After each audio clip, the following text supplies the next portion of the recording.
រឿងក្មេងប្រុសវ៉ាន់តាខ្មៅមានក្មេងប្រុសម្នាក់អង្គុយនៅតាមផ្លូវដោយកាន់ស្លាកមួយសរសេរថាជួយខ្ញុំផងខ្ញុំជាមនុស្សខ្វាក់ខ្ញុំជាអ្នកក្រមនុស្សម្នាដែលដើរតាមផ្លូវគ្មាននរណាចាប់អារម្មណ៍នឹងស្លាកនោះទេជាហេតុធ្វើឲ្យក្មេងប្រុសពិតជាពិបាកក្នុងការទទួលកាក់ណាស់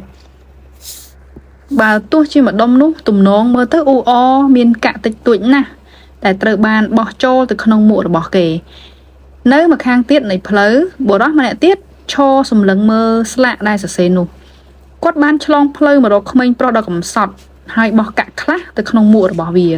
បន្ទាប់មកគាត់បានលុបសំណេរនៅលើស្លាកនោះចេញដោយសរសេរនៅសំណេរថ្មីជំនួសវិញ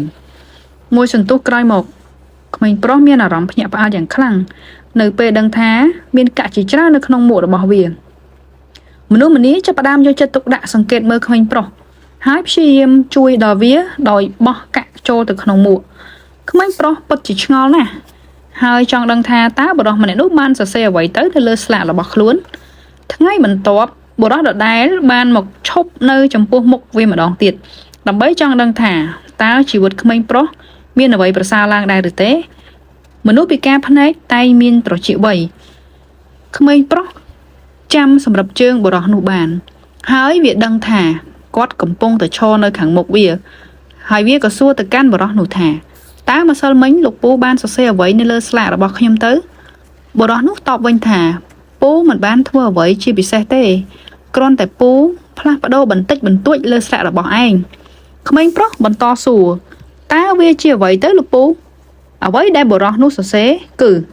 ថ្ងៃនេះពិតជាស្រស់ស្អាតណាស់គួរឲ្យសោកស្ដាយដែលខ្ញុំមិនអាចមើលឃើញវាក្មេងប្រុសរឹតតែឆ្ងល់នឹងសំណេរនោះព្រោះអត្ថន័យរបស់វាគ្មានខុសប្លែកអ្វីពីសំណេរចាស់ទេតែហេតុអ្វីក៏មានមនុស្សចាប់អារម្មណ៍ច្រើនម្ល៉េះបុរសនោះញញឹមបន្តិចរួចបញ្យល់ទៅក្មេងប្រុសថាត្រូវហើយអត្ថបទវាដូចតែគ្នាទេប៉ុន្តែចំណុចដំបូងដែលគេដឹងពីសំណេរនេះគឺ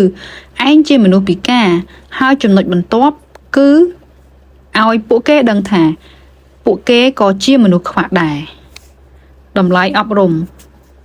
អ្នកនឹងមិនឲ្យតម្លៃលើអ្វីដែលកំពុងមានរហូតទាល់តែអ្នកបាត់បង់វាចូលឲ្យតម្លៃចំពោះពរជ័យដ៏តិចតួចបំផុតក្នុងជីវិតរបស់អ្នកមុនពេលអស់ឱកាសចូលរស់នៅដោយក្តីស្រឡាញ់ស្នាមញញឹមនិងរីករាយក្នុងជីវិតគ្រប់ស្ថានភាពដែលបានកើតឡើងវាគឺជាឱកាសដ៏អស្ចារ្យបំផុត